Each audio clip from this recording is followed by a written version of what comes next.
Greetings, everyone, and welcome to the 40th, edition of Cinema Effect. I'm Zach, and I'm joined by David Fincher's number one fanboy, Jaden. Oh, hi. That's a new introduction. I like that one. Yeah, specific to the film. Makes sense, doesn't it? Yeah, it does, yeah. Would you say that you are David Fincher's number one fanboy? Oh, probably even not more so than Nolan? No. I don't know. I don't fucking know. Probably. Yeah, who knows? We'll see. They're both right up there. Yeah. And JC, aka Fitzy, aka Liam. Hey. Sorry, Fitzy, it's a bit less boring for you. Do you like Gary Oldman at all? I could have done that maybe, but... Well, you could have done Hater for something, because you did number one fanboy for Jaden, so you could have said, I didn't know you were a being capable of hate, just because you're Jesus, right? Right. No, I respect Anyway. the dedication to the law. Absolutely, yeah, it's worth sticking to, I think. It's sacred in all ways on this show. But anyway, for those who don't know, this is Cinema Effect.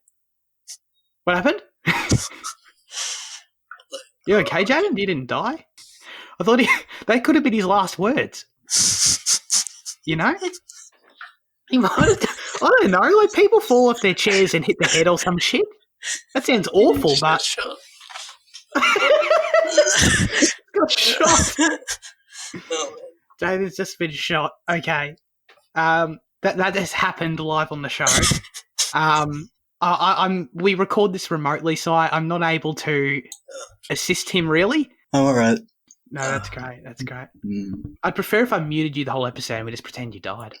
Yeah, do you want me to mute back up and I'll just join for the part 2? Oh, yeah, cool, because then it can be like a resurrection thing. Yeah. I mean, Do that. Liam's Jesus, so he should be the one getting resurrected, so... But he's resurrecting you. I don't know if Jesus has that power. I don't understand Jesus, but... Mm. it's worth a shot. Yeah, we'll give it a go. All right, see you next episode. Catch you, Jan. Anyway, Fitzy, this is Cinema Effect, the podcast where things happen, all right? And we talk about a movie every single Monday. You can find us on YouTube, Spotify, Apple Podcasts, and Amazon Music. So please subscribe on all those things. And follow the Instagram page. We appreciate you doing that. Sick updates that Fitzy posts there. But anyways, we'd love you to submit your questions, thoughts, reviews for next week's film in the YouTube comment section down below. I've just read that out because it's on my script, but I've just realised we're not doing a film next week, so it doesn't really apply, does it? Oh, well. Oh, no. I should have been more diligent about cutting that. But don't panic. You mean diligent? I said diligent, didn't I? No. Did I say vigilant? No, so I said digilant. Sound like digital to me. Oh, shit, I don't know what I said. I'm going to have to listen back in the edit to what I said. Yeah. I meant to say the correct thing. But anyway, we'll be asking you, okay? This is odd, so I apologise. We do have a question of the show this week, and our question is, what is your favourite Christmas movie? This is December. It is the holiday spirit, I guess, going on if you want to believe that. I kind of can't believe it personally, but it's happening. So, in theme with that, let us know what your favourite Christmas movie is. We'll be answering that in our first episode of 2021 because that's the next time we'll have the ability to read the comments from a new episode we record, because next week's episode is being recorded after this one, straight after. So, weird timing shit, I apologise, but that doesn't change anything. Feel free to write in about your favourite Christmas movie and we'll read that at the end of the show when we do. This week, we're reviewing Mank, which is a brand new Netflix film. I feel like I've said that a few times this year for movies we've done, but that's fine. It debuted on Netflix on the 4th of December 2020. It was directed by David Fincher. Its genre is a biography drama, and the synopsis reads, 1930s Hollywood is reevaluated through the eyes of scathing social critic and alcoholic screenwriter Herman J. Mankiewicz as he races to finish the screenplay of Citizen Kane. So cool. I mean, we were, I would say, lightly anticipating this movie, just by virtue of it being, a new Netflix release, a David Fincher film, most prominently. I love me some Gary Oldman, so all those things were exciting. But have you guys both seen Citizen Kane? Yes. Yeah. Okay, neat. Okay. Because I asked you guys last week, would I need to have watched Citizen Kane to see this movie? And the answer is definitely not. At least unless you got something out of it that I went over my head or something. But Citizen Kane seemed very irrelevant in terms of what the film is itself. Oh, yeah. No, yeah, I don't think you. Yeah, I don't think you need to watch it to make the experience essential or anything. But I think that there are some small parallels. I think, but that's about it. Oh, okay. We'll have to get into those then. But, anyways, what did we think of this period piece? Jane, I'll start with you. What do you think of Mank? Well, I think I'm a sucker for old Hollywood, right? So there's a natural attraction, immediately present. I love Fincher, I love Oldman, and I really love fucking black and white movies. I love the technical challenges it presents with the way you need to shoot and light, and I really think that some of the most beautiful shots come from black and white. So I do love this film just off the bat, and I really do think it is great. Just beyond everything I just mentioned, I think it is a great movie. I think it's made me appreciate Citizen Kane even more, seeing the real life parallels, and I really think this is great. Sweet. What about you, Fitzy? I thought it was good. I thought the technical stuff was really amazing, and the details about the old Hollywood and all that was interesting, but I wasn't as interested in the story, I guess. It was boring at points, but it was good overall. Sure. I mean, the movie's black and white off the bat, so I think it's terrible. 0 out of 10. All right. No. But I'm with you. I think Fitzy in that I appreciate the technical aspects. The old school Hollywood black and white films don't subjectively appeal to me or connect with me as much as they do Jaden. But I can see that being a huge factor in why someone would like the movie. But with that being said, though, I didn't dislike the aesthetic whatsoever. I respect it a lot. And just outside of the fact that it's black and white, there are so many, the effort, and David Fincher's really clearly trying to capture, the style, the vibe of an old school film. And I think he totally nails it in a lot of different factors, technically speaking. And I think that's really cool because I've never seen, they might exist, but a modern film that deliberately tries to recreate old methods of filmmaking, for authenticity and things like that. But so that was cool. I don't know. The story was pretty boring in my opinion. I like a lot of the insight that we get into Mank as a character.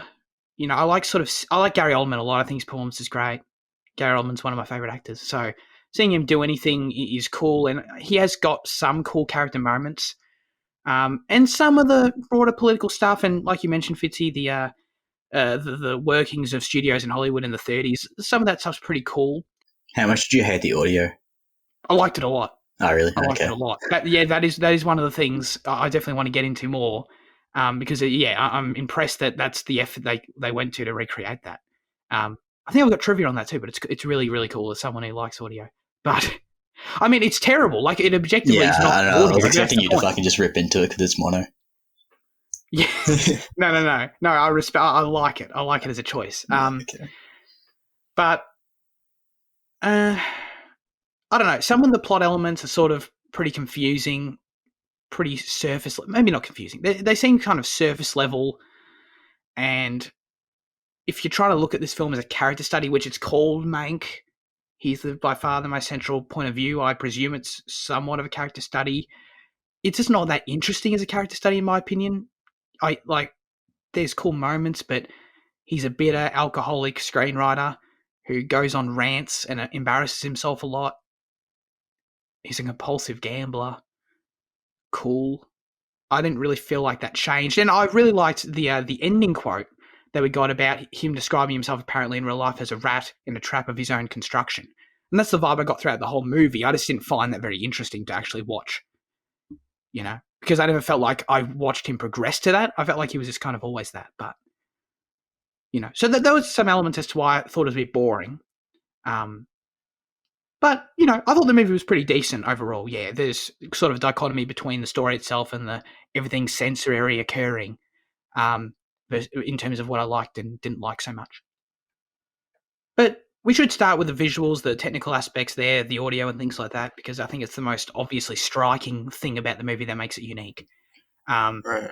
Well, so yeah, I didn't realize anything about the audio. Was it like different? Yeah, it's all oh, hang on, I'll see if I got my trivia right here. But it's all done in a way. Here we go. It was recorded with old mics as well and shit like that. Yeah, you can hear it. Yeah, Mank has a. How do you say this word, Jad? Monaural. Okay, yeah. Monaural. Yeah. Sound mix.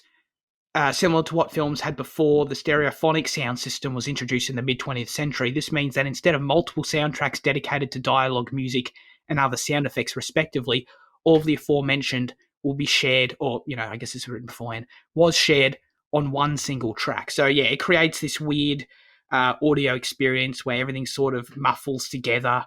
But definitely in the dialogue, the mic quality isn't there either. But I liked it. I assume you liked it too, Jan. You. Oh yeah, fuck yeah. I was fucking keen on that. A lot of the time when filmmakers trying to create a style in the broadest sense of the word for their film, and to capture a certain and convey something to the audience aesthetically, they focus on the visual a lot, and I appreciate that Fincher, really focused on, cinema is a visual medium for sure, but also a hearing, an audio medium. Yeah, you hear it obviously. So, I appreciate that he actually really thought about that stuff. Well, yeah, but could he not have done it on film? Because wouldn't that have been like more accurate to the time period? In terms of shooting the movie on film? Yeah, it's shot in digital, right? Yeah. It is. It's shot on a red monochrome 8K camera. No color version of the film exists. So it's not like this was what I would do and you chuck it in a filter and Premiere or something. Okay. It was probably too expensive budgetary-wise to shoot on film. Right. I mean, potentially, or I don't know the logistics of this. A red monochrome 8K camera sounds expensive. Yeah, but it's still more expensive. You don't have to fucking purchase thousands of feet of Sure, of makes film. a lot of sense. Yeah. No, that's a good point. But I like how they included the fake cigarette burns. Yeah. What was that? I didn't get that. Like the little circle that appears in the top right of the screen. Oh yes. Yeah. Are they? I took note of them. Are they meant to? Were they cigarette burns that often appeared? No. So it's where have you seen Fight Club? Because they explain it in Fight Club. It's where like they because you can only shoot so much film on one reel. So that mark is where one reel has been connected to the other reel. Got it. So they're not actually cigarette burns, dumbass. No, they call it that. I'm pretty sure they call it that. They look like it. Right, Fitzy?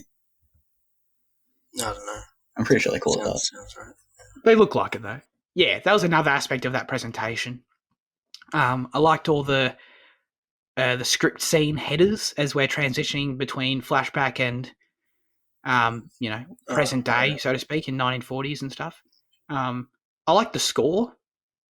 I presume that was recorded in a certain fashion as well, in line with the trivia I mentioned. I thought that was pretty neat.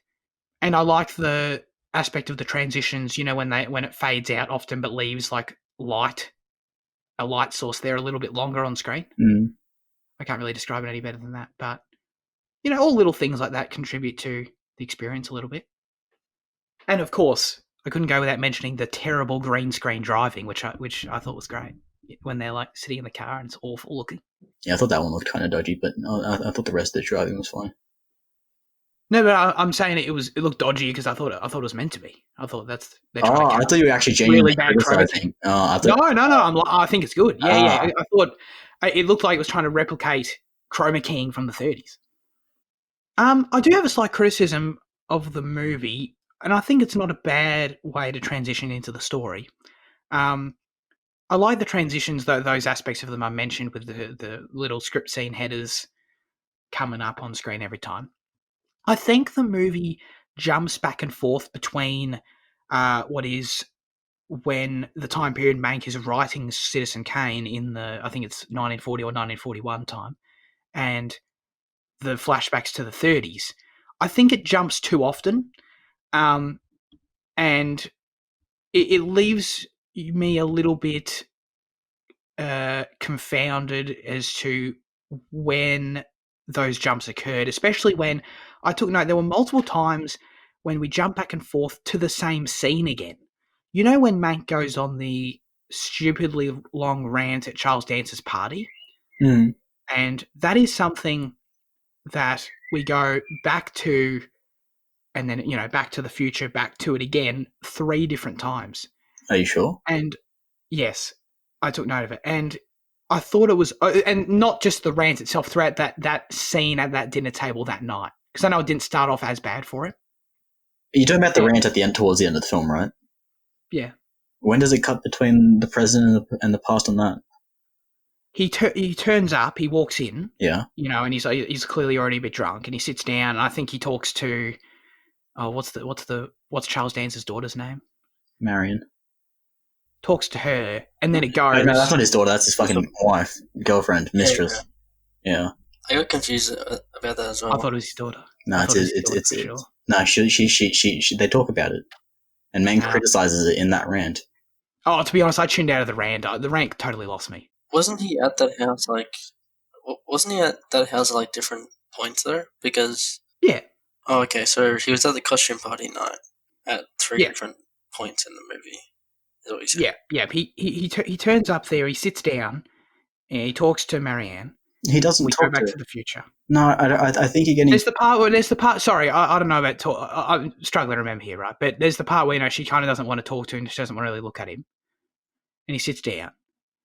And we cut back to the future, and we go back to the same night, and it continues a little bit further, and then it happens again. Yeah. Okay, I don't recall this then. Sorry. Does it cut in the middle of his rant? Oh, I don't know about that exactly. I took note of that night in that scene. You know what I mean? That dinner party itself. It was 3 times. I don't know about the actual, like him walking around the table ranting. That might have been just one of them. But I just thought that was a bit much. Like, I personally would have been... I didn't see the point in why I had to see the future events that was inserted in the center of that and then go back. You know what I mean? I don't know. It's a nitpick, I understand. It's not a huge, like, this is a structural disaster or anything. But I would have just preferred if we could have stayed at that night for the, presumably, I guess it would have been like 15 minutes before we went anywhere else. It kind of screamed of a situation where they had too many future scenes and they needed to start chucking them in a little bit. But did you guys like the rant scene? It's an interesting thing for me, it kind of sums up the story and why it's sort of dull to me, because I suppose the idea is that, look at Mank right now, he's just a total wreck, kind of put you in the shoes of Charles Dance and put you in the shoes of the context you want to have at the end of the movie with that quote that I talked about. But as it's happening, I'm like, I don't know. This is just kind of a train wreck, obviously.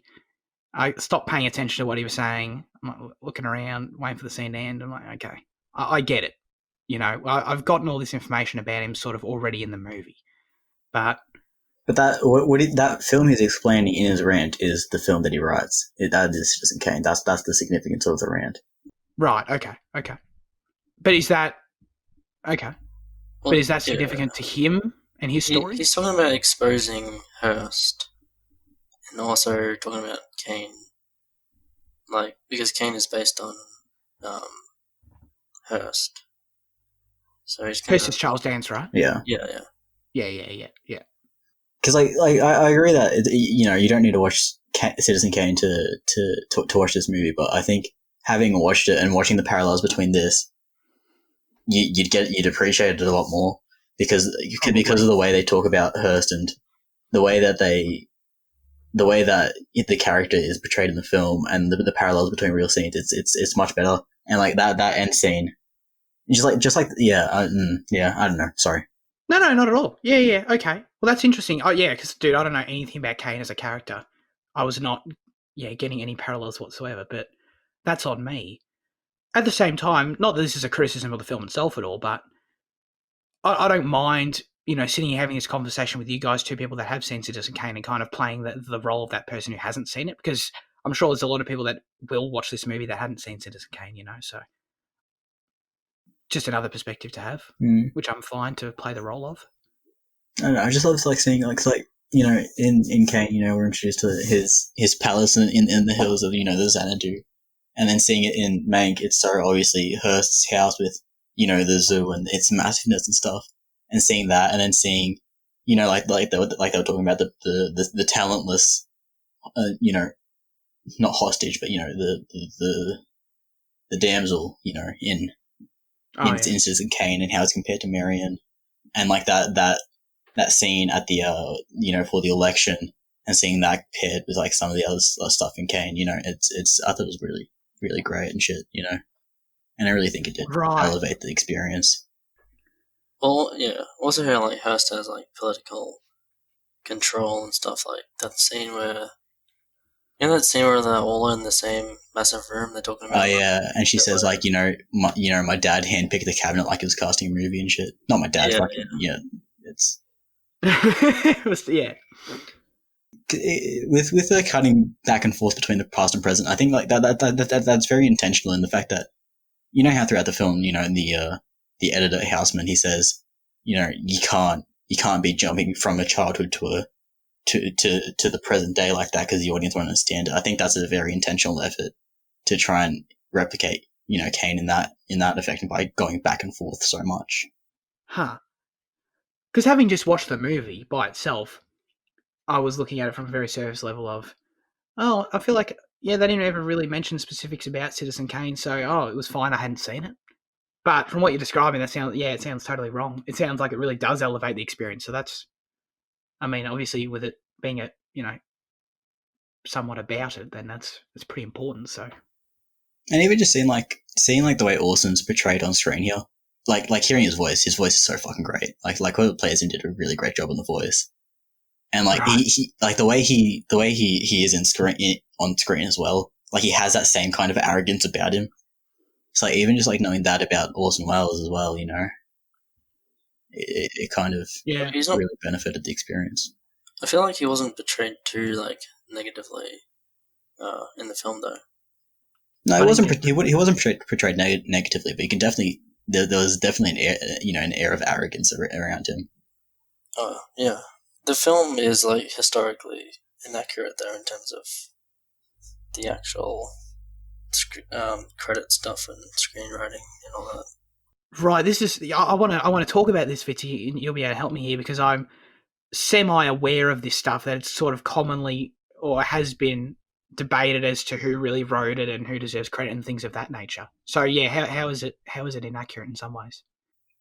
Well, I don't know if this movie is based on the essay by Pauline Kael, but there was originally this essay by Pauline Kael basically saying that Mank did most of the work, and then like a lot of Welles' assistants and people in the scene like came and refuted that through like essays and arguments and like stuff in newspapers and stuff. Peter Bogdanovich, he's Melfi's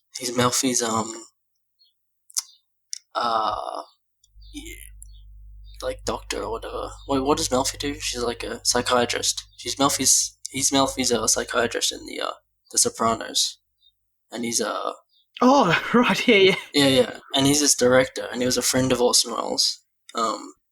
He was even asked by Orson Welles to like make his the rest of his last movie for him after before he died. But he came out like refuting Pauline Kael's book or whatever through like just some journal article, and then a lot of people supported him. But basically, he Wells did just as much work, and that scene where Wells comes Mank wants credit or whatever wasn't a real thing that happened, I don't think. Okay. Although Wells did want to like claim credit all for himself, which wouldn't have been accurate because Mank did get some stuff from her, so it's going to be seen like in the film for the parallels and stuff. So it sounds like it's over history. There's been a bit of a he said she said about between Wells and Mank who deserves most credit for the script, but what's prevailing these days? What's sort of the common wisdom? Is it that Wells really does deserve some credit? I don't know. I think it's. Well, Wells deserves credit for sure because because it's like he had the final say, and he was the editor and he was the script advisor pretty much. He would have rewrote it, and he deserves some stuff. But watching this and seeing Mank's relationship with the people and how those people are the ones that influence the characters, I don't know how you can't argue that Mank doesn't deserve the primary credits. Right. So, but that's what the argument is about, isn't it? It's just who deserves the screenwriter credit. Isn't that what it is? Because I'm sure, yeah, Orson definitely had all final say and stuff, and contributed. But is that what the debate is about? Do people argue that Wells deserves actual screenwriter credit? They got co-credit, and I think the original essay from Kale was arguing that it should just be Mankiewicz, but then later arguments refuted that and said no, it should be co-credit because they were pretty even. Like after the first draft, I think Wells did most of the revisions and work and stuff like that. Right. Okay. Sure. That sounds like a co-credit to me from the limited understanding I just got. So. Yeah, but I think even if it's, I think the movie's more about the unappreciated kind of character in a way. It's kind of like I think some of other Fincher's films has that kind of character who's like not as appreciated, like Gyllenhaal in Zodiac and people like that. Well, like speaking of comment threads, do you ever do trivia about how it's obviously not how like Fincher had to battle with like producers and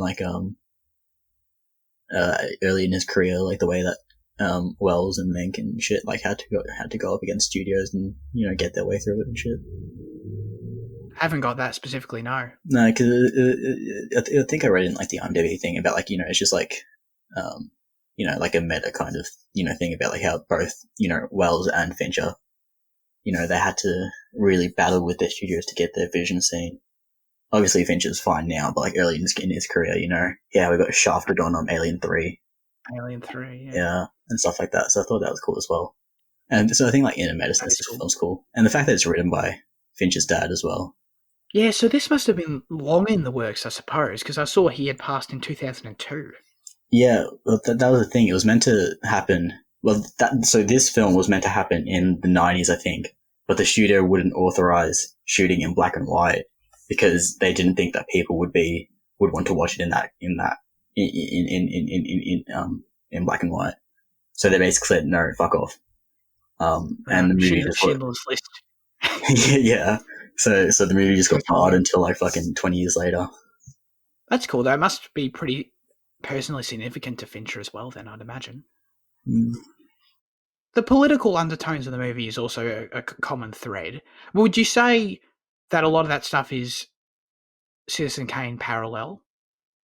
In terms of, because I enjoyed the inside look into the studios we mentioned at the start. I enjoyed, I think MGM we sort of get the most time with. I think with the people internally there, and how they're dealing with the depression and trying to find the perfect script, and their reaction to quote unquote socialist politician, the dude running for governor of California, I think. Oh, no, science guy. Oh yeah, Sinclair Lewis. Yeah, he's a cousin of the show in the way because he wrote Oil, which is what There'll Be Blood is based on. Did you call him a cousin of the show? Yeah, because he's in. That's amazing. He's related. Add that to Cinema Effect Law. We can have cousins of the show now. Yeah. That's really cool. Okay, interesting. And obviously Mank has his views which are very much diametrically opposed to those of the execs, as you'd imagine.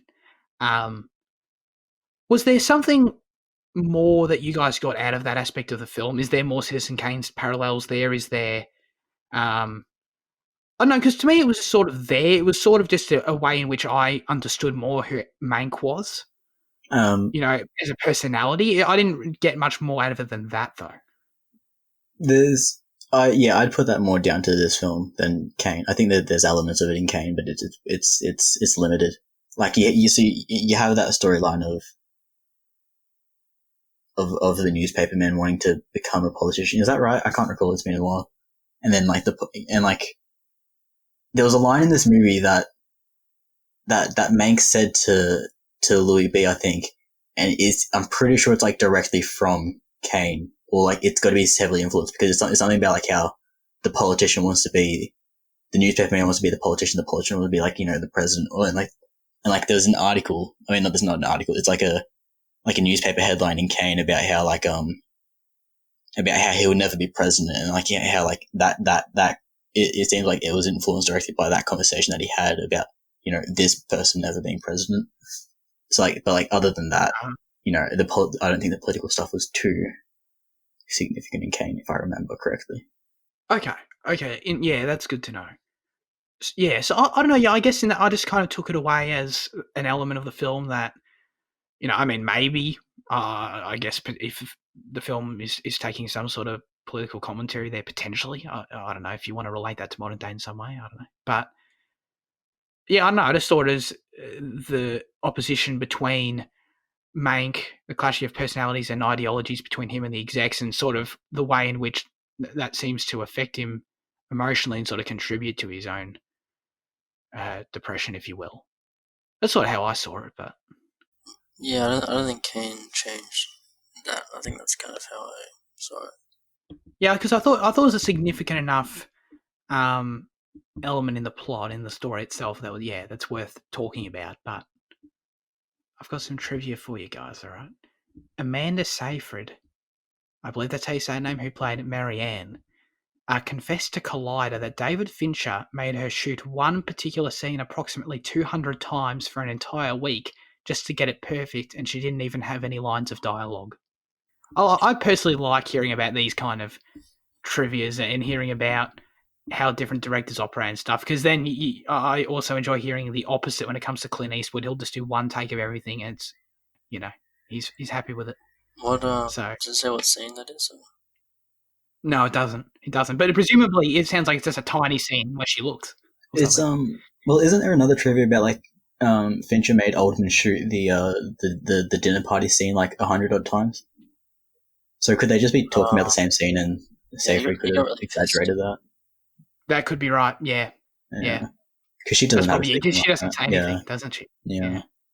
That'd be it. That makes a lot of sense. But I mean, like, this is what we love Fincher for. I love how meticulous he is in his craft. Like on the set of Zodiac, because how much of it takes place in like the newspaper room. All those newspapers that were there were all fully printed replicas of the exact paper that was printed that day that it's set. So like they could have just easily just like bitched out and just like done it for like half the front cover and folded it over. Like they printed out stacks of the exact paper that it was back in the 1960s, and like it's a small detail and it adds pretty much nothing, but it livens the scene that a little bit more. Sure. Putting myself, trying to in some way imagine what it's like to be in David Fincher's brain. Like if he's shooting a scene hundreds of times, like what exactly he's looking for and how he knows it's perfect when you're doing it that many times. That's sort of hard for me to compute. Well, I think Amanda Seyfried's like reactions in the dinner scene is one of the best. Just like small moments of performance in the film. Like there's a lot of immersion that she displays there. So, like that was memorable for me. So if that was the moment that was filmed a lot of times, and that's paid off, I guess. Then he saw something in it. Yeah, neat. I feel like I've seen her in something else. Mamma Mia. Definitely not. How does Mamma Mia keep coming up on this show? Mean Girls, perhaps? No, I feel like I need to see that. In Time? No. Ted? No. Shit. Wow, maybe not. Dear John? Oh, I've seen that. Yeah. Banger, isn't it? Don't really remember it, to be honest, but I feel like I'd like it. If it's a notebook, a trash romance, if I can get that into me. Yeah, exactly. Another subplot, you may want to call it. It was Lily Collins, right? That was who it was in the movie. Okay, just making sure because I was pretty sure it was her. And she's got. I was a little bit confused by the inclusion of this character. She's got a husband. or a partner who's out and, seems to disappear in World War II, and he comes back at the end of the movie. I didn't really understand why that was there. Is there, continuing this Q&A between me and people who've seen Citizen Kane, is there something else to that? Or anything else at all that you guys took away from it? I didn't really get it. Like, I was like, oh, good for her, I guess, but... I think that was just for Mank. And for character development. I think it was meant to be a wake up for, because like when he's talking about how aircraft carriers are dumbass because they're just gonna get bombed by German things, and like she opens up the letter and shit, and he makes him like realize, it's a little wake up call to him to kind of shut up a bit, and be less callous in his ways. And I think him being alive at the end is nice for him after his relationship grows with Collins and shit. I'm pretty sure there's nothing similar in Citizen Kane, but I think it's more a character thing for this film. That makes a lot of sense. Yeah, I totally forgot about how he was an asshole about that the first time. Yeah. I liked Mank as a character. I liked how, even though, he's self-destructive in all these ways, he's an asshole in a ton of ways.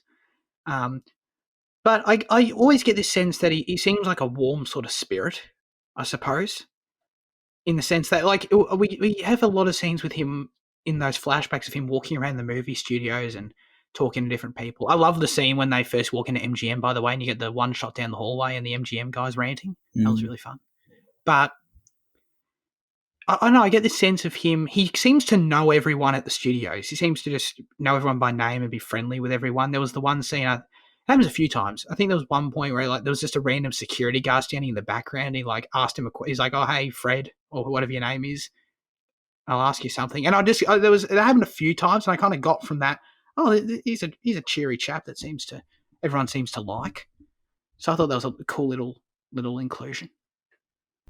Want some more trivia? Sure.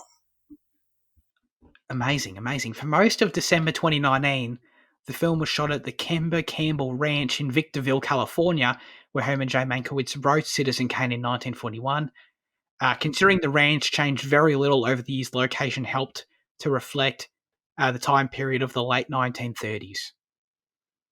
So yeah, he was sitting in bed there at that ranch. That's where he actually wrote it. So you gotta love it. I think things like that is also what kind of makes the movie better, because like it could have been very easy to just fucking knock a setup like that on a plot, and probably would have been cheaper as well.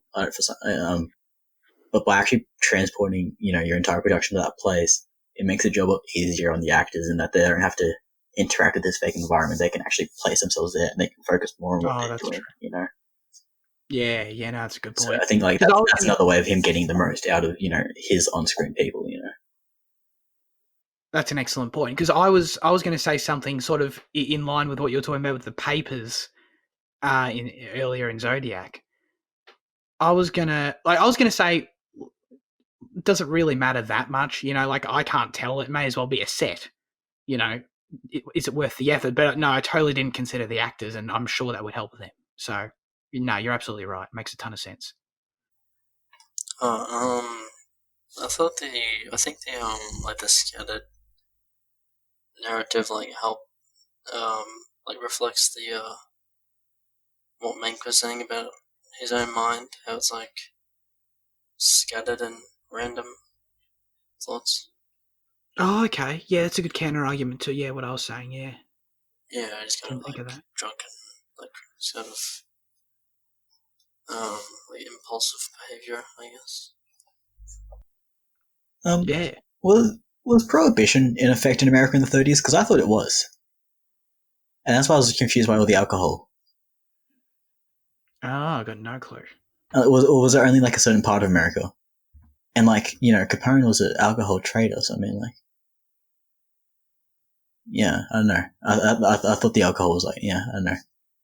I mean, obviously, in the United States was a nationwide constitutional ban on the production, importation, transportation, and sale of alcoholic beverages from 1920 to 1933, nationwide.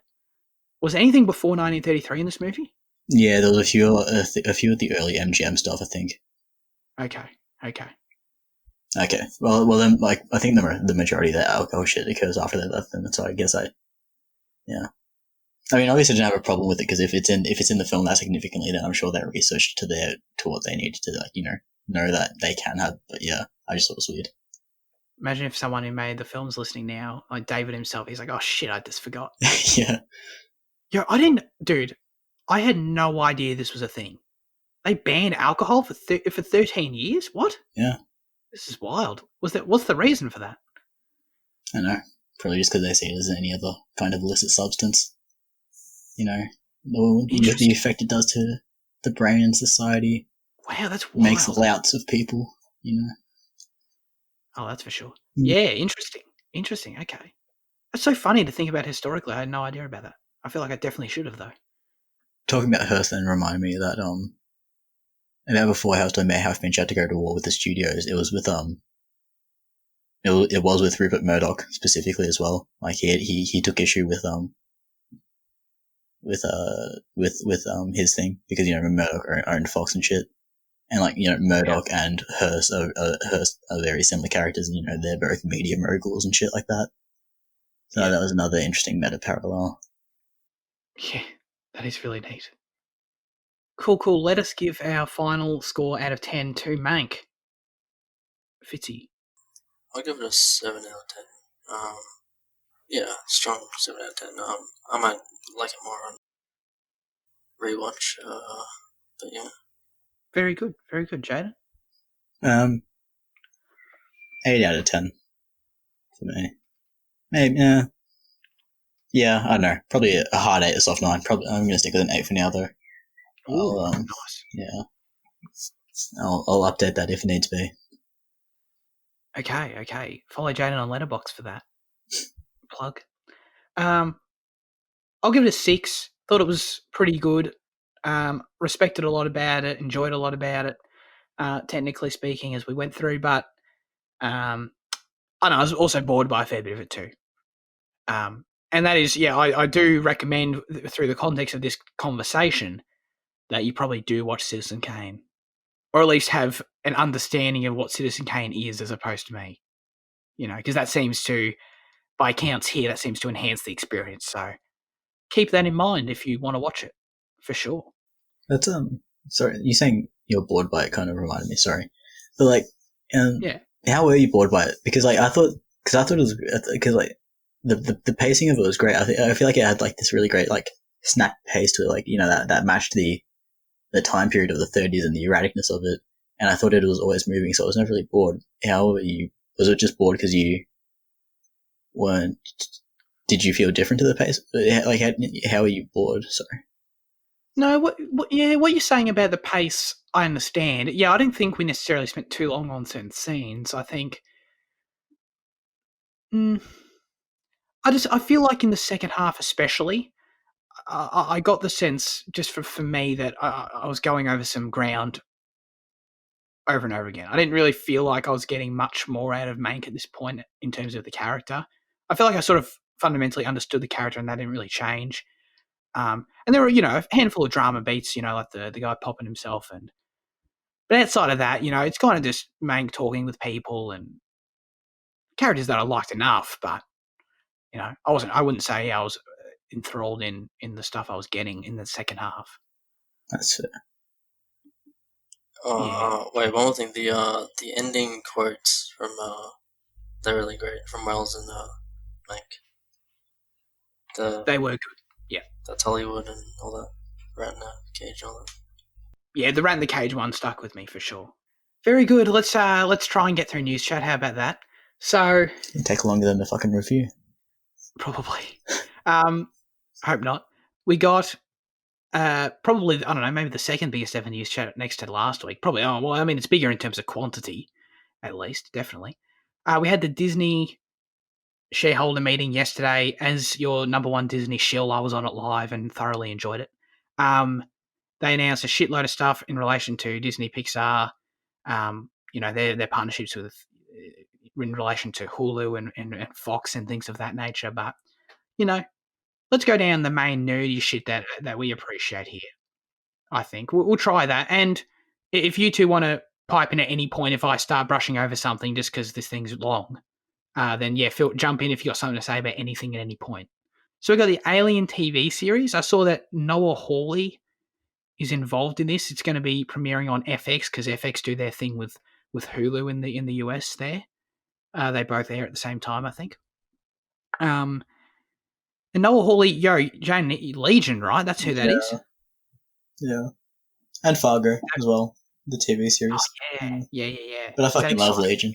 I love the creativeness of it. So if he can bring some like the weirdness of that shit into Alien, I'm fucking keen.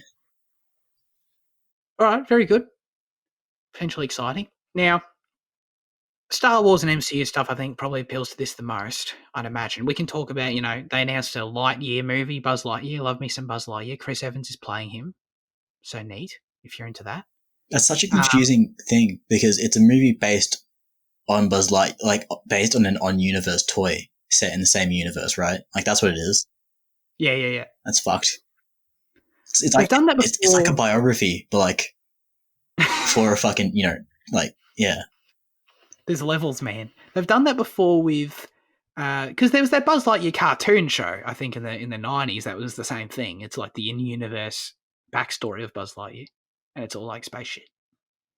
Yeah, I've definitely seen a bit of it. Yeah. So I guess this is the same sort of thing they're going for. I'm still intimidated by reading this, but anyway. Mandalorian spin-offs with no particular date announced. We have Rangers of the New Republic, and we have an Ahsoka show, both live action. And the wording was that they'll culminate in a story event involving the three shows, apparently. So Jaden made the parallel to the CW, which isn't, I don't know if that's an insult, maybe. Yeah. So that's what they're doing over there. Rangers of the New Republic interests me the least out of all this Star Wars stuff by far. Mm. I mean, like, because what are we getting out of that? Like, I don't know. Cara Dune, yeah. Cara Dune and maybe Bo-Katan. I mean, I'd be down for that, but I don't know what potential there is there necessarily. But of course, Ahsoka. This is a limited series. Rosario Dawson back at it again. The thing that's interesting about it being a limited series, Jaden, and it's sort of tying into The Mandalorian apparently in some way, is that, it raises the question, is this what we want out of a Rebels sequel? Because the limited thing kind of throws me off in this regard. If it's only going to be 6 or 8 episodes total, I don't feel like that can resolve what we've got left here. Yeah, definitely not. Especially if you're gonna, especially if it is touted as a Rebel sequel, because like I think it'd just be so jarring to go from obviously one from an animated medium to a live action one, but also just the structure of you're entirely changing and shifting the structure of the show and stuff like that. And I think it's gonna be really weird if it is the Rebel sequel series. Is it guaranteed like it is, or is it? No, we don't know. We don't know. They've given us nothing other than what I've said. Dave Filoni's writing it. I wouldn't be surprised if it, directly continues that thread. I wouldn't be surprised though if this isn't the end all be all to it. Like if this, because they're talking about story events and shit. Like I wouldn't be surprised if this is sort of a first introduction to that story continuing, and then it continues on in another show or in. Dude, I don't know what they're doing with these shows at this point. Anything can happen in any show. So I think it seems like I made the CW comparison, but like it does seem like they're going to fall into the same trappings of one show is going to be more popular than the rest. Obviously, at the moment, it's going to be The Mandalorian. It's going to be the popular one that people are going to commit to. And then when it gets to crossover events, people aren't going to be interested in watching that, and it's just going to fall off, and people are going to start falling behind, and it's just going to decrease viewership over time. And I think it's probably a bit too much on their plate, I agree. And it's the same sort of thing I was talking about last week with, we've only had that one Rebels thing in The Mandalorian that people may have been confused about. And that's only going to be magnified by 100 if they do something like this. Because I don't see, maybe I'm wrong. Like, I watch Mandalorian with the fam. I don't see them watching Rangers of the New Republic. You know what I mean? And if they don't, then are they going to be confused by Mandalorian season 4 or whatever, So yeah, no, I agree with you. That's a reality that might be confusing. We got Andor. This was announced years ago. The Cassian Andor Rogue One prequel show. It is also a limited series. It is 12 episodes, which is actually quite lengthy. But we got Tony Gilroy writing, who's involved in the Bourne Identity, and he's described it as a spy thriller. So, I'm not particularly interested in seeing any more of Cassian as a character. I don't think anyone is, to be honest. But give me a Star Wars spy thriller. I'm not going to complain. That sounds pretty dope, honestly. that was the aspect of it, and seeing the sizzle reel and some of the concept art they had, that was some of the stuff that sold it, to me more just genre-wise as opposed to character. Then, of course, we've got Obi-Wan Kenobi.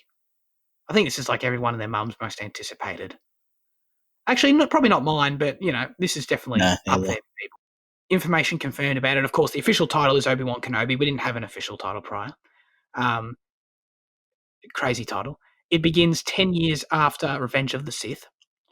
Hayden Christensen is confirmed to play Darth Vader in the show, which is wild. I was totally wrong.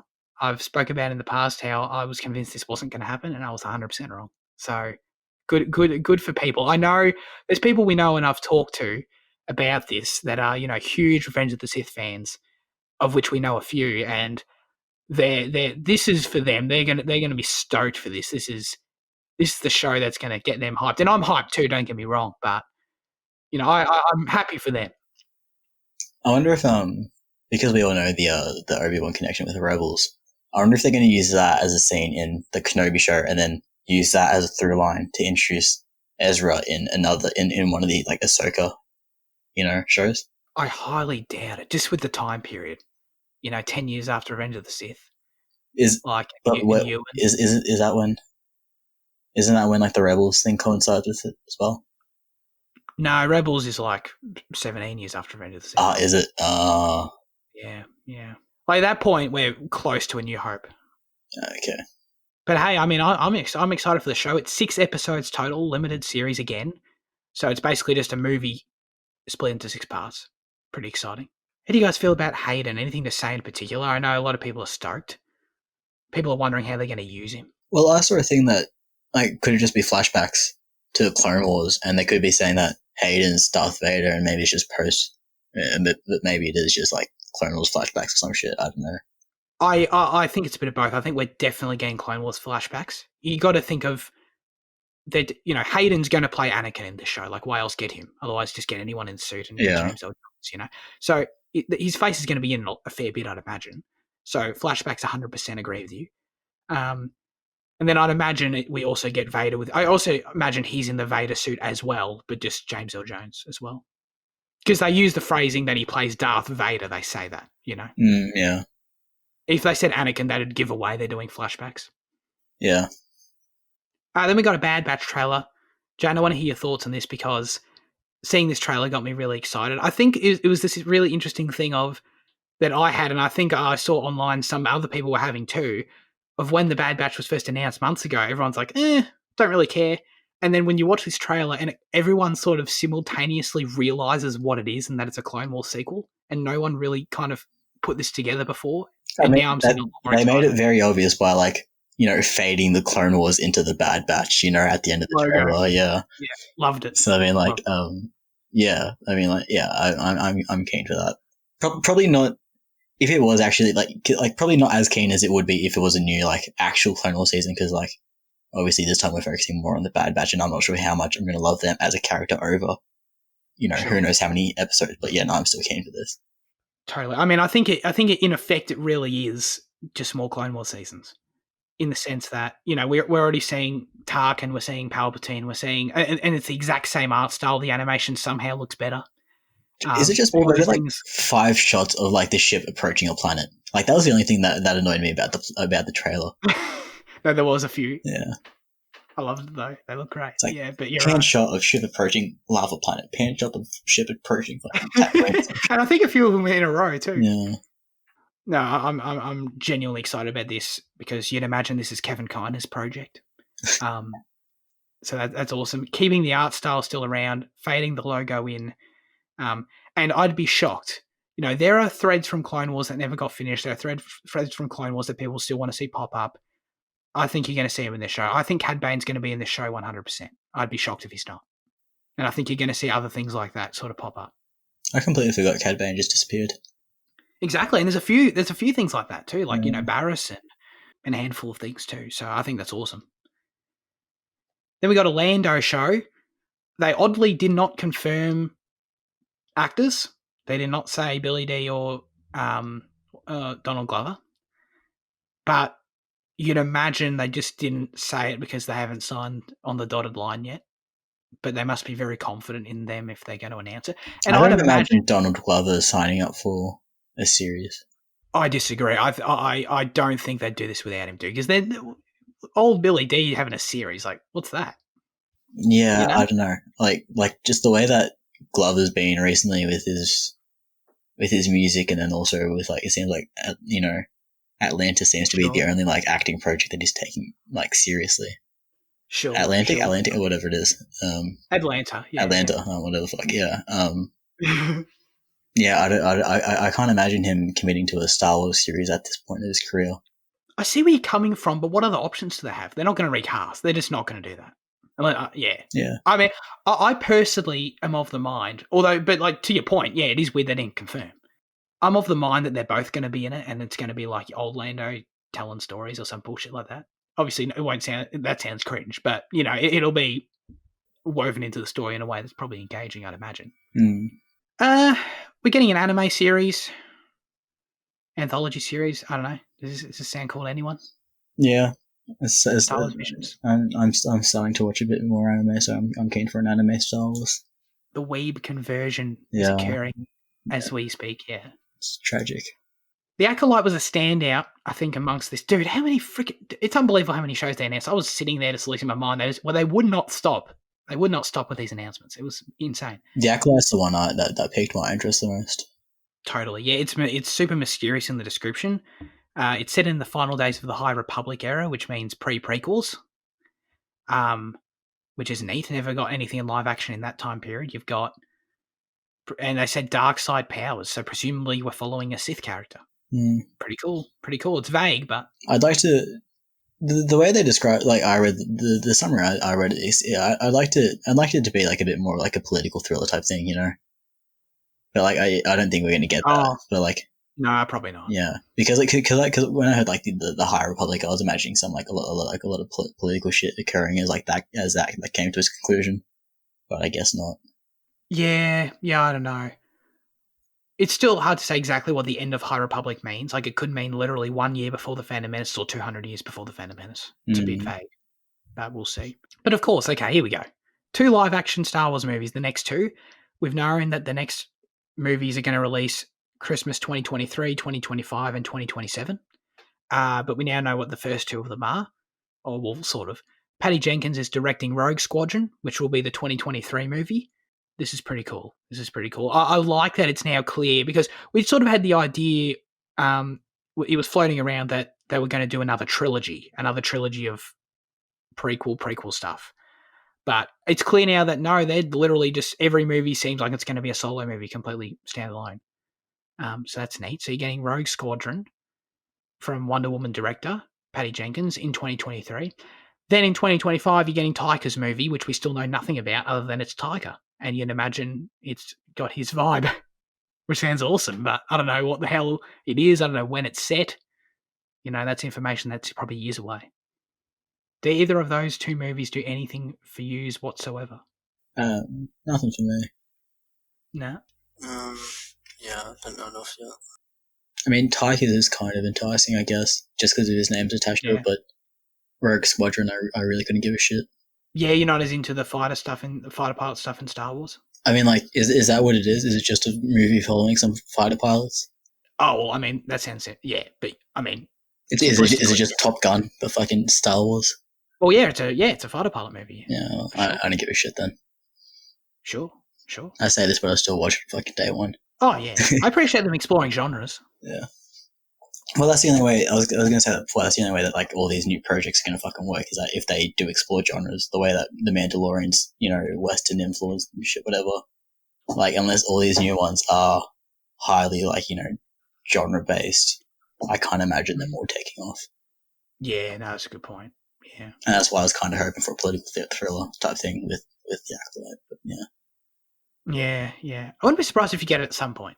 All right, transitioning to the MCU, get hyped. The amount of MCU shows is beyond my comprehension, dude. It is, if you look at the schedule, it's almost constant every week MCU show, almost, for the next few years, starting in January next year.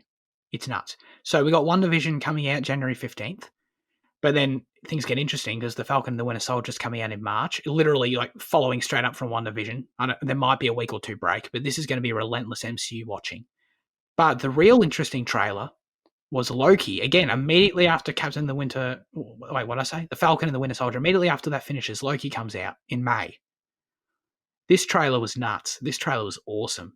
I didn't know I would want to see a Loki show until I saw this trailer. It's described as a crime thriller.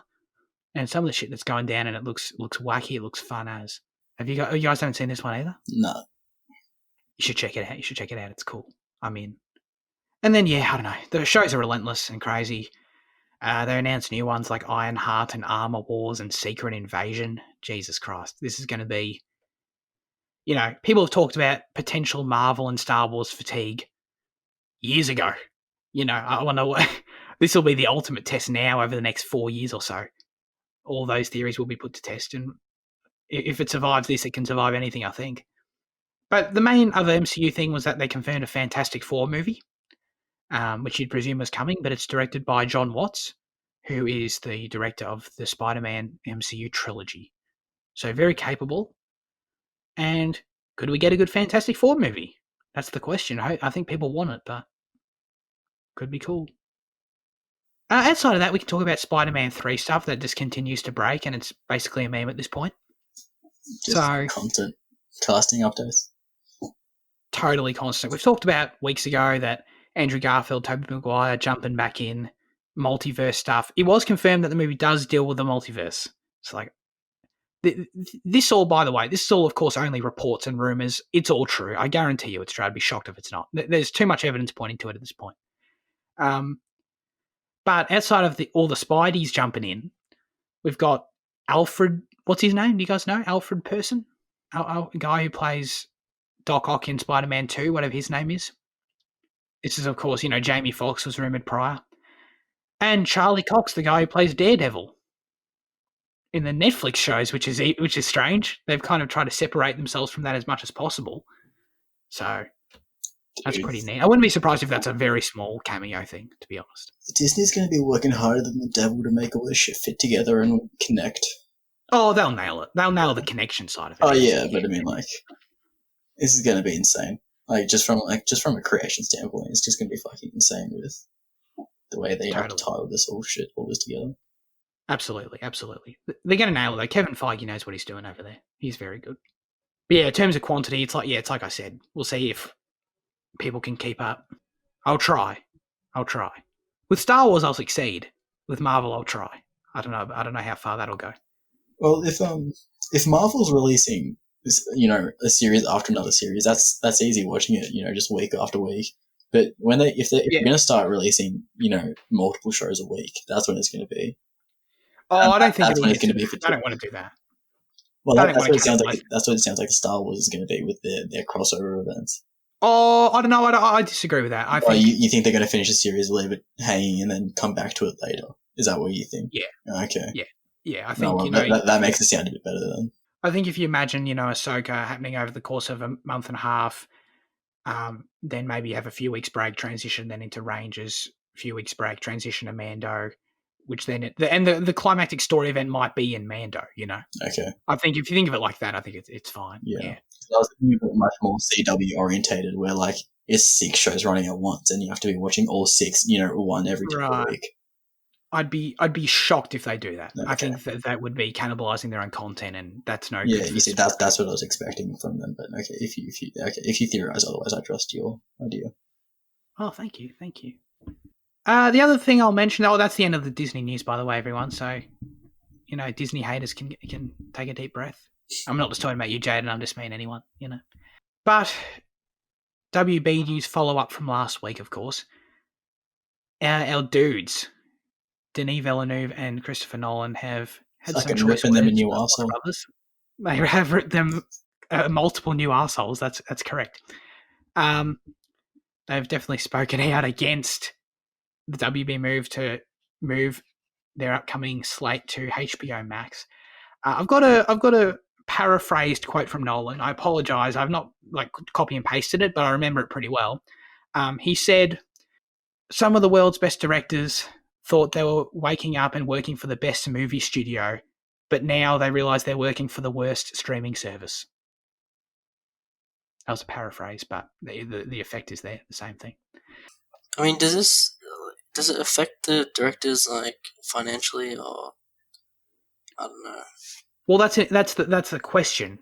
We're not privy to that information. You'd imagine that, because a lot of deals made with directors and cast members are based on, percentages of the film's gross at the box office. So you'd imagine that WB would make estimates as to what the film may have made at the box office and then would draw salaries from that. Which is, of course, sort of, I don't want to say insulting, but it's not really what you want, is it? Like, oh, great, you're going to take an articulated guess at what my salary might be or should have been based on our agreement? That's a reason to be upset, I think. I think it's just also offensive to I know, like, the cinema experience is key for some directors, and like getting their movie out there on that screen. I think it's offensive to some creators to just shove it onto a small screen straight away, Well, yeah, but the option, it's either, like, you can have it, you can watch it in the theaters or through HBO Max. But for the like, HBO Max is, an American streaming service, so like, this is primarily for America, and they're not going to get out of this pandemic anytime soon. So the majority of the watches is going to be coming from a streaming service, Sure, but yeah, what other choice can you make, really? Like, yeah, I mean, wait. I guess you can wait, but it's safer and it's per consumer. So I mean, it's just release it internationally, just fuck America, and just make them wait for it. But then, wow, yeah, I don't know. I think the problem is that HBO Max isn't. It's like it's not going to be available everywhere, and so there'll be like, torrents and stuff. But apart from that, I think like it's better if there's an option, especially if there's like COVID and stuff. Like, I'm sure they've done the calculations for money, and they'll get all that shit fine. But wasn't that another one of the criticisms? I can't remember who it came from, but they were saying, this wasn't a move made for, this was a move made to reinvigorate HBO Max because, like, it had a poor launch or whatever. So someone, like, I can't remember which one it was that said it, but, like, they're saying they're adding this to the slate of HBO Max just to up the numbers on the streaming service as well, But I mean, but it's like Fitzy said, though, if you think about your choices, you can wait and, wait till whenever theatres are good, which could be 6 months, could be years, who knows, right? If you do that, though, then you're crowding your slate, and that creates major problems down the pipeline. Or you can cop the loss now and just, like you say, use it as an opportunity to try and boost HBO Max. I mean, I think that's a valid business strategy. Mm. Well, I don't think they're copying a loss. I think they're getting more money with subscribers and stuff. But I mean, it's an option thing. Like, if people want to risk, going to the theaters, then. Yeah, but it's like we talked. I just mean it's like we talked about last week. They're going to lose $1.5 to $2 billion on this, no matter what. Well, think about how much one cinema ticket costs compared to a subscription for a month. Yeah. So like that's why. The thing is, people keep their subscription, so they're constantly, paying for that. Yeah, but if it's $15 for a cinema ticket to watch one movie one time, and it's $10 a month to watch, the library of a catalog of films. Because there's 21 movies on that slate, isn't there? So you're going to get some releasing the same month.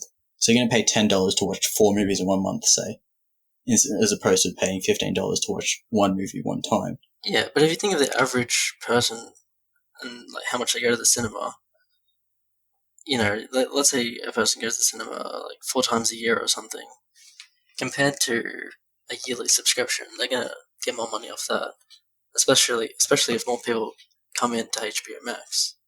And, they've definitely thought about the money, and they've made this decision because it's going to get the money somehow. I mean, yeah, they're going to get more than they would have lost, but they're going to lose what they would have without COVID. That's the argument between $1.5 $2 billion. I guess we'll see. Sure. Enough about financing. Oh yeah. Now it's time for our highlights of the week. Jaden, what have you been watching? I watched The Burial of Kojo, which is an African film. I can't remember what country specifically, but Africa somewhere. It was really great. No, I said sorry. No, it wasn't great.